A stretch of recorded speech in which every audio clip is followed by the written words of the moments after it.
ASR3, the fracture field, and the Narcissist maternal split. The descent into ASR3. When the organizing gate closes, consciousness is rerouted through the deepest survival network, ASR3, the anticipatory shadow reflex. This is not the same as the freeze response, it's the anticipation of annihilation. The brain's predictive machinery starts running the world as simulation, not sensation. Reality becomes forecast, and emotion becomes echo. In ASR3, the right hemisphere, emotive, relational, preverbal, floods without check.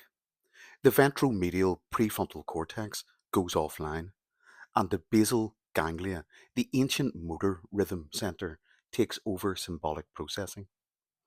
Language falters, speech becomes circular, rhythmic, repetitive, the mind attempting to stabilize time by looping sound. This is why survivors often speak in fragments, repetitions, or palindromic phrases. It's the same neural architecture that once formed lullabies, the psyche self soothing with sound. The fracture of the false self. Inside ASR3, the false self casing, the survivor's performative adaptation splinters into autonomous parts. Each fracture corresponds to a survival drive embedded within the nervous system. The redeemer, internalized libidinal drive, seeks repair through reenactment. The persecutor, the anti libidinal residue, speaks with the abuser's contempt. The witness, the last stable thread of the central ego, observes collapse without agency. The mute child, pure affect without defense, wordless, frozen, and waiting. These parts alternate control of consciousness. Their speech patterns differ, tone, syntax, even breathing, because each is using a different neural route to express the same unintegrated event. The mind doesn't yet know these voices are its own. They sound foreign because they are stored in different hemispheres and temporal registers. This is the lived sound of ASR3, polyphonic selfhood. The narcissist internal maternal split. To understand why survivors end up in ASR3, we must return to the narcissist's origin, what Sam Vaknin defines as the maternal split. In early development, the narcissist internalizes two incompatible mother figures, the libidinal, warm, admiring, intoxicating, and the anti libidinal mother, cold, rejecting, and punitive.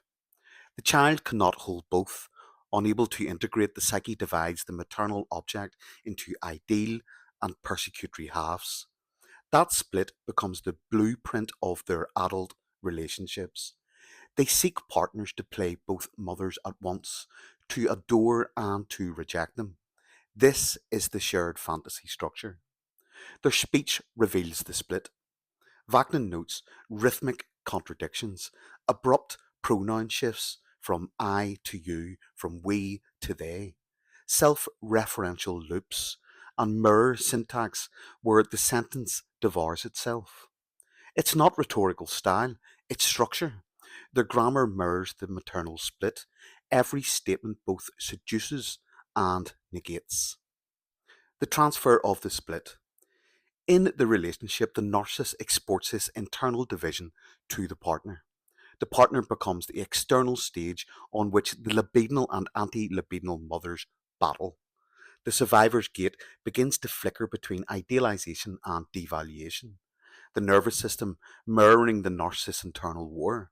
Eventually, the survivor's own ego fractures to contain both roles, redeemer and persecutor. The result is introject co-option, the abuser's internal maternal conflict replicated inside the victim's neural architecture. What was once their split is now your psychology. You carry their mother inside your speech, your rhythm, and your breath. Speech patterns in collapse. When ASR3 dominates, survivors often begin to speak like their abuser. This is not mimicry, it's entrainment. Language reverts to the pattern of the last authority the nervous system recognized. Typical markers include rhythmic reversal, beginning and ending sentences on the same word. I said, no, no, I said. Contradictive linking, I'm fine, I'm just broken, I trust you, but I can't. Flattened affect, monotone delivery, punctuated by bursts of emotional leakage. Temporal dislocation, mixing past and present tenses. Self address, speaking to the self as other. You need to stop this. Each pattern signals the hemispheres trying to pass emotional data through a damaged gate. Speech becomes the neurological equivalent of Morse code, fragments searching for coherence. Wagner notes that the narcissist's own speech is similarly entrained, palindromic, recursive, and self consuming. Their sentences loop to maintain cohesion in the absence of object constancy. In collapse, the survivor adopts the same pattern unconsciously, as if mirroring the mother's lullaby that once soothed the narcissist. Two minds now trapped in one recursive language, the echo chamber of ASR3. The meaning of the fracture. Every fracture is an attempt to manage contradiction. The psyche cannot hold love and harm in the same body, so it divides. The redeemer clings to the libidinal mother. The persecutor internalizes the anti-libidinal one. The witness watches, helpless. The true self hides until safety returns. This is not disorder, it's organization under impossible conditions. ASR3 is the brain's final act of loyalty to survival, fragmentation as continuation. The path out, the gate begins to reopen not through silence but through integration of speech. When survivors start speaking through all parts rather than from one at a time, hemispheric coherence returns. The Redeemer is allowed to grieve. The persecutor is allowed to confess exhaustion. The witness can finally speak in the present tense. The narcissist's internal split is no longer mirrored. It is named, externalized, and ended. Speech becomes linear again, not looping, not palindromic, not entrained. The body exhales, language and breath synchronize, and the maternal ghosts depart. Let's look at a symbolic summary. The ASR3 is the psychic underworld where survival becomes prediction, the false self fracture, the division of adaptive roles to survive contradiction, the maternal split, the narcissist's inherited wound projected onto others, speech patterns, the audible record of divided hemispheres, integration when the survivor's own language begins to outlast the echo. The collapse cannot be shortened. The story has to complete itself in words and echoes and fragments. Each repetition is a nervous system remembering how to speak in its own voice again. When the echo fades, language becomes life, and the gate, once a wound, becomes a bridge.